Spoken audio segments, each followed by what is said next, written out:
vitu vitano ambavyo kila mchungaji anapaswa awe navyo.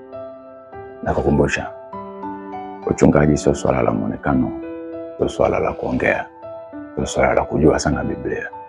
Uchungaji ni wito, na wito ambao unapewa na Mungu mwenyewe kwa uwezo wa Roho Mtakatifu. Sio wito wa kikanisa, wala si wito wa kidogo, wala si wito wa kihisia, bali ni jambo ambalo linatokea supernatural ili wewe uweze kumtumikia Mungu kwa zile level ambazo yeye anataka. So utajikuta muda mwingine unataka au hutaki kumtumikia Mungu.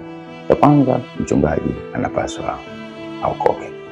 Ni lazima ili uwe mchungaji uwe umezaliwa mara ya pili. Biblia inasema mtu asipozaliwa mara ya pili hawezi kuona ufalme wa Mungu. Lakini pia cha pili, ni lazima ujengwe katika neno la Mungu.